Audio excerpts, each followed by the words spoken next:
بسم اللہ الرحمن الرحیم۔ السلام علیکم ناظرین، میں ہوں آپ کا میزبان میاں طارق، پریس کلب لائیو کے ساتھ یو ٹی وی پر آپ کی خدمت میں حاضر۔ ناظرین، آپ نے یو ٹی وی پر میرا پچھلا پروگرام بھی دیکھا ہوگا جس میں ہم نے پاکستانی سیاست کے بارے میں بات کی ہے۔ آج جس موضوع پر بات کر رہے ہیں وہ سب سے اہم اس وجہ سے ہے کہ پاکستانی سیاست میں اس وقت کافی تیزی کے ساتھ تبدیلی آ رہی ہے۔ رنگ روڈ جو کہ پاکستانی سیاسی تاریخ میں ایک بڑا پاناما کے بعد دوسرا بڑا کیس بن گیا ہے، جو کہ شاید پاکستان تحریک انصاف کو گھر بھیجنے کا موجب بھی بن جائے، جس کے لیے بڑی تیزی کے ساتھ ڈیولپمنٹ بھی ہو رہی ہے۔ عمران خان کے دست راست اور بہت ہی لاڈلے جناب زلفی بخاری صاحب مبینہ طور پر رنگ روڈ کی کرپشن کے اندر 25 ارب روپے کی تقریباً دیہڑی لگا چکے ہیں۔ اس کے علاوہ سرور خان صاحب ہیں۔ سرور خان صاحب کا تو اگر جرائم کو اگر دیکھا جائے تو پاکستان کی ہسٹری میں وہ ایک ایسا شخص ہے کہ جس نے پاکستان کی قومی ایئر لائن تباہ کرنے میں کوئی کسر نہیں چھوڑی۔ صرف ان کے 2 بیانات کے بعد پوری دنیا میں پاکستان کی جگہسائی اور پاکستان کے قومی مفادات کو جو نقصان پہنچا ہے وہ انتہائی خطرناک تھا، جس کے بعد اخلاقی طور پر تو ان کا کوئی جواز ہی نہیں بچتا تھا کہ وہ حکومت میں رہتے۔ لیکن سرور خان صاحب کے گلے میں بھی یہ رنگ روڈ کا واقعہ جو ہے بری طرح پڑ چکا ہے، اور سرور خان صاحب صحافیوں کو بھی قتل تک کی دھمکیاں دے رہے ہیں اپنی پریس کانفرنسوں میں۔ تو یہ اس کی وجہ یہ ہے کہ کسی نے ان کی دم پر پاؤں رکھا ہے، تو جس کے بعد ان کو تکلیف ہوئی ہے۔ اب آتے ہیں دوسری طرف، اس رنگ روڈ واقعے کی تحقیقات کی اگر بات کی جائے تو بہت سارے لوگ یہ کہتے ہیں کہ رنگ روڈ واقعے کی تحقیقات وزیر اعظم عمران خان کو جب کسی نے اطلاع دی تو اس کے بعد وزیر اعظم نے شروع کی۔ حالانکہ پاکستانی سیاست میں اس وقت جو وزیر اعظم عمران خان کا جو کردار ہے، اس میں پاکستان میں اس وقت کرپشن کی اگر بات کی جائے تو پاکستان تحریک انصاف جو کرپشن کے خاتمے کے دعوے لے کر آئی تھی، عمران خان صاحب جو ہمیشہ میں ان کو نہیں چھوڑوں گا کے دعوے کرتے تھے، وہ ان کو ایک نالج میں ہوتی ہے ہر چیز۔ وہ بعض اوقات بڑے معصومانہ انداز میں اٹھ کے کہتے ہیں کہ مجھے تو صبح ٹی وی سے پتہ چلا کہ یہ واقعہ ہوا ہے۔ تو یہ چیزیں نہیں ہیں، ان کو سب کچھ علم میں ہوتا ہے، اور یہ واقعے کے بارے میں بھی مبینہ طور پر یہ اطلاعات ہیں کہ وزیر اعظم عمران خان کو ان تمام چیزوں کا علم تھا۔ لیکن جب یہ چیزیں تشخیص ہونے لگیں تو انہوں نے اس سارے واقعے کی تحقیقات کا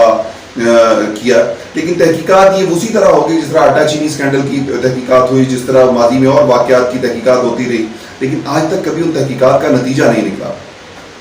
ہمیں ہیلتھ کے جو سابق ایڈوائزر تھے وہ کرونا کے دوران انہوں نے ماسک کے اوپر اتنا بڑا انہوں نے کرپشن کی، پھر میڈیسن انڈین میڈیسنز کے آڑ میں انہوں نے اربوں روپے کی کرپشن کی، لیکن ان کو کچھ نہیں تحقیقات، وہ آرام سے صاف نکل گئے باہر۔ پھر اسی طرح پیٹرولیم مصنوعات کے حوالے سے جب پیٹرولیم کی قیمتوں میں اچانک اضافہ ہوا اور پہلے جو سٹاک کروائی گئی پیٹرولیم مصنوعات، اس پر جو کرپشن ہوئی، جو اربوں روپے کا فائدہ ہو، وہ سب بھی بڑی صفائی کے ساتھ نکل گئے۔ خان صاحب کی آؤٹ سوئنگ اور ان سوئنگ تو اپنی جگہ پر، ان کے جو ہرکارے کہہ لیں یا ان کے فرنٹ مینز جو ہیں ان کی بھی آؤٹ سوئنگ اور ان سوئنگ بڑی اچھی ہے، وہ بڑی صفائی کے ساتھ نکل جاتے ہیں، ان کو کوئی بھی پکڑ نہیں پاتا۔ لیکن الحمدللہ پاکستان کا اس وقت میڈیا جتنا مفلوج ہو چکا ہے، جتنا وہ کوئی بات نہیں کر سکتا اس لاڈلے کی حکومت کے بارے میں، سوشل میڈیا پہ کچھ چیزیں ہوتی جا رہی ہیں کہ جن کی وجہ سے اب تک یہ سارا واقعہ منظر عام پر آیا۔ پاناما کی اگر بات کی جائے تو پاناما بنیادی طور پر میں اکثر اس کو پہلے بھی ڈیفائن کر چکا ہوں کہ پاناما پاکستان کے خلاف ایک بہت بڑی کنسپریسی تھی۔ وہ کنسپریسی اس حوالے سے بتاتا چلوں کہ پاکستان میں سی پیک بننے کے بعد جو آف شور کمپنیز نے آ کے پاکستان میں کام کرنا تھا، ان آف شور کمپنیز پاکستان میں جو سی پیک بننا تھا بن گیا، اس کے بعد جو آف شور کمپنیز پاکستان آئی تھی، ان کمپنیز کو روکنے کے لیے پاناما کا اسکینڈل کریٹ کیا گیا تھا۔ کیا پاناما کے تمام جو لوگ انوالو تھے پاکستانی کہ ان کے خلاف کارروائی ہوئی؟ یہ صرف ایک ہی فیملی کو وکٹمائز کرنا اس کا مقصود تھا کہ نواز شریف کو چور ثابت کرنا، اور چوری کے بعد بہت سارے واقعات کے الزامات لگا کر 8 سال تک میڈیا پر چور کا ڈھنڈورا پیٹا گیا۔ لیکن اس 3 سالہ موجودہ حکومت اور آخری تمام ایجنسیوں کی کوششوں کے باوجود نواز شریف کے خلاف کوئی ایسے ثبوت نہیں لائے جا سکے جس کے بعد اس کو چور ثابت کیا جا سکتا۔ پاناما سے شروع ہونے والا کیس نواز شریف کے خلاف جو تھا وہ اقامے میں جا کے ختم ہوتا اور اقامے کی ان کو سزا دی جاتی، اس لیے ان کو نااہل قرار دیا جاتا ہے۔ پاکستان کی عدالتوں کی جانب سے صادق اور امین قرار دیے جانے والے عمران خان کی موجودہ حکومت کے سکینڈلز جب باہر آئیں گے تو شاید پاکستانی عوام ماضی کے 100% اور 10% کے واقعات کو چھوڑ کر اس حکومت کے حوالے سے جس کے بڑے دعوے کے ساتھ آئی تھی کہ ایمانداری اور کرپشن کے خاتمے کے ساتھ آئے گی، اس کے اسکینڈل اس سے 1000 گنا بڑے ہوں گے. شاید 1000 گنا بھی بہت چھوٹا لفظ ہے, اس سے بھی بہت, کیونکہ ماضی میں حکومتیں کرتی تھی کرپشن کروڑوں کی, اور اس حکومت کے دوران اربوں خربوں سے نیچے کی کوئی کرپشن ہی نہیں ہے, جس کی وجہ سے پاکستان میں اس وقت بہت زیادہ ایک کہہ لیں کہ الوژنس کا شکار ہو چکا ہے پاکستان. ابھی پاکستان کی انتظامیہ یا پاکستان کی اسٹیبلشمنٹ شاید اس لاڈلے کو کچھ اور وقت دینا چاہتی ہے, جس وجہ سے P T I Jahangir Tareen group جو ہے وجود میں تو آ گیا, لیکن اس کو ایک دفعہ پھر ان کو کے دانت جو ہیں توڑ دیے گئے ہیں, ان کے مذاکرات کروا دیے گئے ہیں عثمان بزدار کے ساتھ, اور ایک دفعہ پھر ان کو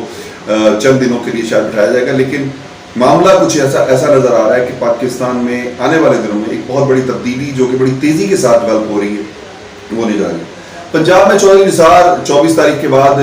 صوبائی اسمبلی کا حلف اٹھانے جا رہے ہیں, جس کے بارے میں کیا صلاحیاں یہ کی جا رہی ہیں کہ وہ موجودہ سیٹ اپ کے بعد جو تبدیلی آئے گی اس میں سی ایم پنجاب ہو سکتے ہیں, کیونکہ ان کے اسٹیبلشمنٹ کے ساتھ ان کے چونکہ فیملی ممبران جو ہیں وہ فوج میں ہیں, تو اس وجہ سے شاید وہ تھوڑے سے وہ بھی اس وقت قابل قبول ہے. لیکن دوسری طرف یہ بھی کہا جا رہا ہے کہ سابق وزیر اعلیٰ پنجاب اور موجودہ اسپیکر صوبائی اسمبلی چودھری پرویز الہی کا کردار بھی بڑا اہمیت کا حامل ہے, کیونکہ آنے والے دنوں میں ہو سکتا ہے کہ پنجاب میں پرویز الہی صاحب کو حکومت دی جائے, چودھری نثار صاحب کو سینئر وزیر کی حیثیت سے ان کے ساتھ تعینات کیا جائے. لیکن یہ چیزیں کچھ پاسبل نظر نہیں آتی, لیکن پاکستانی سیاست میں ہر چیز پاسبل ہو سکتی ہے. دوسری جانب جو ہے اگر دیکھا جائے P T I Jahangir Tareen group, انہوں نے ایک تو میسج دے دیا ہے عمران خان کو کہ ہم جس وقت چاہیں وہ جو جن بیساکھیوں کے اوپر عمران خان کی حکومت موجود ہے وہ کسی وقت بھی کھینچ سکتے ہیں, اور ان بیساکھیوں کے بعد عمران خان کی حکومت نہیں رہے گی. پھر عمران خان صاحب بھی انشاءاللہ جن چیزوں کو دیکھا جا رہا ہے, جن حالات میں دیکھا جا رہا ہے, OGDCL کرپشن کیس ہو یا آٹا چینی اسکینڈل ہو, ان سمیت جتنے بھی ان کے اقدامات ہیں اب تک کے عمران خان صاحب کے, ان میں وہ عدالتوں کے چکر ضرور لگائیں گے, کیونکہ پاکستان میں ایسے معاملات ہیں کہ جن پر وہ کبھی بھی عدالتوں سے باہر نہیں جا سکیں گے. اور پھر عمران خان کو جو حکومت دینے کا مقصد تھا بنیادی طور پر وہ بھی پورا ہو گیا کہ عمران خان جب ڈلیور ہی کچھ نہیں کر سکے 3 سالوں کے بعد, تو اگلے 2 سالوں کے بعد بھی وہ یہ سوچیں گے اور ان کا دعویٰ ہوگا کہ ان کو 25 سال کے لیے مستقل حکومت دے دی جائے, تو پھر وہ شاید عوام کو ڈلیور کر لیں گے, وہ سے نکل ہی نہیں سکیں گے. تو عمران خان صاحب اگر اس ملک کے عوام کے ساتھ مخلص ہوتے ہیں, اس ملک کے عوام کے ساتھ, ان کے بارے میں ایک بڑا جملہ ہر بندہ بڑے دعوے, ان کی ایمانداری پہ تو کوئی شک نہیں, باقی ان کی ایمانداری, لیکن ان کے جو فرنٹ مین اور ATMs ہیں وہ کرپشن کرتے ہیں, جو اس کرپشن کے بینیفیشری یقینی طور پر عمران خان صاحب بھی ہیں. اب بات کرتے ہیں دوسری طرف کہ اس وقت زلفی بخاری صاحب نے جو ریزائن دیا ہے اس کے بارے میں بھی یہ اطلاعات آ رہی ہے کہ وہ بھی خان صاحب کی مرضی اور منشا کے مطابق انہوں نے ریزائن دیا ہے, ورنہ شاید زلفی بخاری بھی اکڑ جاتے ہیں. چودھری سرور کے بارے میں بھی کہا جا رہا ہے کہ ہو سکتا ہے کہ ایک آدھ دن میں وہ ریزائن کر دیں, لیکن یہ ریزائن صرف دکھانے کے لیے ہوں گے کہ جی ہم نے تو انکوائری کی اور ہم نے تو جی ان کو سائڈ پہ کر دیا اور اس طرح ہونا چاہیے اس طرح ہونا چاہیے. لیکن مسئلہ یہ ہے کہ عمران خان صاحب خود جس کرپشن میں ملوث ہیں وہ OGDCL, پاکستان کی ہسٹری میں OGDCL ایک ایسا اسکینڈل ہے کہ جس کی پٹیشن اس وقت سپریم کورٹ آف پاکستان میں موجود ہے, اور یہ شاید پاکستان کی ہسٹری میں واحد اسکینڈل ہوگا کہ اگر اس کو پراپر وے میں سپریم کورٹ نے سن لیا, اس میں جو ایویڈنس موجود ہے اس پٹیشن میں, اس کے بعد پوری کابینہ سمیت وزیر اعظم جیل میں ہوں گے. لیکن مسئلہ بدقسمتی یہ ہے کہ اس کیس کو یا اس کی ہیئرنگ ابھی تک نہیں ہو سکتی. یہ چیزیں ایسی ہیں جن کو ابھی پاکستان میں شاید پبلکلی اتنا نہیں کہا جا رہا, لیکن پاکستان کی ہسٹری میں جو کرپشن اس وقت ہو رہی ہے وہ ریکارڈ توڑ کرپشن ہے, جس نے معذرت کے ساتھ جس نے پاکستان کی موجودہ حکومت کو کے بارے میں انٹرنیشنل میڈیا اور انٹرنیشنل جو ایجنسیز ہیں ان کے جو آ رہے ہیں, اس میں ایک اور اسکینڈل جو اس وقت موجودہ حکومت کے لیے بڑا خطرناک ثابت ہوگا, اور وہ یہ ہے کہ کرونا کے دوران جو کہ SOPs کے نام پر جو کچھ ہوا, اور اس کے بعد جس طرح کرونا کے دوران جو باہر سے سامان منگوایا گیا, جو ویکسین منگوائی گئی, اس میں جو کرپشن ہے, یہ کرپشن ایک شاید اس رنگ روڈ سے بھی بڑی کرپشن ثابت ہو, اور حکومت کے لیے بہت سارے اسکینڈل اس وقت سر اٹھا رہے ہیں جو کہ حکومت جانے کا موجب بن سکتے ہیں. لیکن ایک چیز ضرور ہمیں دیکھنی پڑے گی کہ کیا پاکستان کے عوام کو اس تبدیلی کا کوئی فائدہ ہوا, کیا پاکستان کے عوام اس تبدیلی کے خواب سے, یا جو دعوے عمران خان صاحب کرتے تھے کہ دودھ کی نہریں بہیں گی, اس کا کوئی ان کو کوئی استفادہ کر سکے. اربوں روپے, اربوں کے درختوں کے اسکینڈل سے لے کے جو اربوں انہوں نے بلین ٹریز نامی پروجیکٹ شروع کیا, اس میں سے بلین ٹریز تو بہت دور کی بات ہے, شاید ملینز بھی نہ لگے ہوں. اس کے بعد 50 لاکھ گھر دینے کا وعدہ کیا تھا، دعویٰ کیا تھا، وہ ان میں سے شاید ابھی تک کوئی گھر نہیں. پرائیویٹ سیکٹر یقینی طور پر موجودہ حکومت کی وجہ سے ایک عام آدمی، غریب آدمی گھر سے بھی محروم ہو رہا ہے اور وہ اپنا گھر بھی نہیں خرید سکتا، کیونکہ موجودہ حکومت کی پالیسیوں اور جو بینیفٹ دیے گئے ہیں اس کنسٹرکشن سیکٹر میں، اس سے بلیک منی مافیا جو ہے، بلیک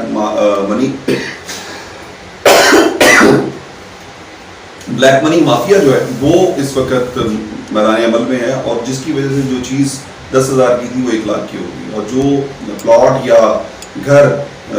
20 سے 25 لاکھ میں مل رہا تھا وہ اس وقت 1 کروڑ سے اوپر کا ہو چکا ہے. تو یہ بلیک منی کی وجہ سے جو پاکستان کا غریب آدمی جو کہ اپنے لیے سستا گھر کا تصور رکھتا تھا وہ بھی ختم ہو گیا. لیکن حکومت چونکہ چل رہی ہے، حکومت بڑی کوشش ہے، حکومت کو فنڈنگ ہو رہی ہے، اور حکومت کو کرپشن کے نام پر، کرپشن سے ہٹ کے وہ امداد کے نام پر جو پیسے مل رہے ہیں مختلف لوگ، خصوصاً جو ہم نے دیکھا ہے رنگ روڈ میں انوالو جتنے بھی لوگ ہیں، سبھی لوگوں نے وفاقی حکومت کے فنڈز میں امدادی رقوم جمع کروائی ہیں. لیکن وہ امدادی رقوم جمع کروانے والے حاجی 5 وقت کے نمازی ہو گئے، لیکن جنہوں نے جمع نہیں کروائی ہے، جنہوں نے کوئی کرپشن کی ہے، ایون کرپشن کے دعوے تو بہت کیے گئے ہیں موجودہ حکومت کے دور میں، بلکہ عمران خان صاحب 2009 سے لگے ہوئے ہیں کرپشن کے حوالے سے باتیں کرنے، لیکن آج تک کوئی چیز ثابت نہیں کر سکے. جب ثابت کرنے کی بات آتی تو وہ کہتے ہیں یہ تو پھر کورٹ کو ثابت کرنا چاہیے، جس طرح انہوں نے 35 پینچر کی بات کی اور پھر بعد میں اس سے مکر کے یو ٹرن لے لیا. تو یقینی طور پر یو ٹرن خان آنے والے دنوں میں ایک اور بڑا یو ٹرن لے سکتے ہیں، کہ ہو سکتا ہے وہ جہانگیر ترین کے پاس خود ہی چلے جائیں، اور جہانگیر ترین اس وقت عمران خان صاحب کی جس طرح کہتے ہیں نا دیو کی جن کی جان طوطے میں ہوتی، تو اس وقت عمران خان کی حکومت جو ہے وہ ٹوٹلی طور پر جہانگیر ترین کی مدعون منت ہے. جس طرح ماضی میں ان کا جہاز عمران خان کی سیاست اور عمران خان کے اس کامیابی کے پیچھے استعمال ہوا، جس طرح انہوں نے آزاد اراکین کو خریدا اور ان کو لا کے عمران خان کی گود میں بٹھایا، اسی طرح اب عمران خان صاحب کو خود جا کے ایک دفعہ پھر جہانگیر ترین کی گود میں بیٹھنا پڑے گا، تو تبھی جا کے شاید وہ بچ سکے. لیکن آنے والے دنوں میں جو چیزیں سب سے بڑی خطرناک ہوتے جا رہی ہیں، وہ ملک اکنامکلی بہت زیادہ ڈیفالٹ کی طرف جا رہا ہے. ملک جو ہے اکانومی ہماری ڈسٹرائے ہو چکی ہے، جہاں شوکت ترین یا ڈاکٹر عبدالحفیظ شیخ جیسے جتنے مرضی ایکسپرٹس آ جائیں، یہ کبھی نہیں ہو سکتی. جب حکومت پاکستان کو، اسٹیبلشمنٹ کو اور اداروں کو جب ایک شخص یہ دعویٰ کر رہا ہے کہ وہ 8,000 ارب کر کے دینے کے لیے تیار ہے، لیکن پتہ نہیں کیوں آج تک ہمارے جو ادارے ہیں، جو حکمران ہیں، جو اسٹیبلشمنٹ ہے، اس پر توجہ کیوں نہیں دیتی کہ ہمارا ملک جس میں بہت زیادہ پوٹینشیل موجود ہے، ہم اپنے ہی ٹیکسوں کی مد سے، اپنے ہی اس ملک کے پوٹینشیل کی وجہ سے ہم پاکستان کو ترقی بھی دے سکتے ہیں، اور پاکستان کے غریب عوام کی فلاح و بہبود کے لیے پاکستان کو ایک اسلامی فلاحی مملکت بنایا جا سکتا ہے، جس میں صرف 10 سال کے اندر لوگوں کے بجلی، گیس اور فون کے بل فری ہو جائیں گے، جس میں لوگوں کو راشن فری ملے گا، لوگوں کے پاس گھر موجود ہوگا، ان کے پاس کنوینس موجود ہوگی. تو ایسی صورتحال میں ایک ایسا اسلامی فلاحی ملک جو ہے، ایسی اسلامی فلاحی مملکت کا قیام اگر ہو رہا ہے، تو اگر آپ کو دعویٰ کر رہا ہے، کوئی آپ کو اگر اس کی آفر کر رہا ہے، تو یقینی طور پر ہمیں سوچنا چاہیے کہ وہ کیا ہے. وہ پیسے نہیں مانگ رہے، لیکن پاکستان کو میں ایک نیا ٹرک کی بتی جو ہے، ایک نیا کٹا جو ہے وہ کھول دیا گیا ہے. اسلامی صدارتی نظام کا ایک جو ہمیں ایک نئی ٹرک کی بتی کے پیچھے لگانے کی کوشش کی جا رہی ہے، جس کی سوشل میڈیا، الیکٹرانک میڈیا اور اس پہ بڑی اس کے فضائل و فیوز و برکات بتائے جا رہے ہیں. یہ فیوز و برکات کب جا کے اس ملک کے عوام کو ہوں گے، یا یہ بھی ایک ایوب خان کے لگائے ہوئے ٹرک کی بتی، یا خان کی ٹرک کی بتی، ضیاء الحق کی ٹرک کی بتی، مشرف کی ٹرک کی بتی، اور اب موجودہ عمران خان صاحب کی ٹرک کی بتی کی طرح یہ ٹرک کی ایک اور بتی ثابت ہوگی اسلامی صدارتی نظام. یہ کیسے ممکن ہوگا جب کہ آپ کے پاس، آپ کے ملک میں جو مرضی کر لیں، جب تک آپ کے پاس فنڈز نہیں ہوں گے، آپ اپنے ملک کو، جب تک آپ کے پاس ریونیو نہیں ہوگا، آپ اپنی معیشت کو سنبھال نہیں سکیں گے، چلا نہیں سکیں گے. ان ساری چیزوں کو کرنے کے لیے اوپر ایک جس طرح مساق جمہوریت کی بات کی جائے، اسی طرح مساق معیشت کرنی پڑے گی، تاکہ عوام اور پاکستان کے بزنس مین اور اسٹیبلشمنٹ مل کے اس ملک کو بہتر کرنے کے اقدامات کر سکیں. سمجھے گا پروگرام کا فیڈ بیک سے ہمیں ضرور بتائیے گا، اور پریس کلب لائیو سے اپنے میزبان میاں طارق کو اجازت دیجیے. دیکھتے رہیے گا یو ٹی وی.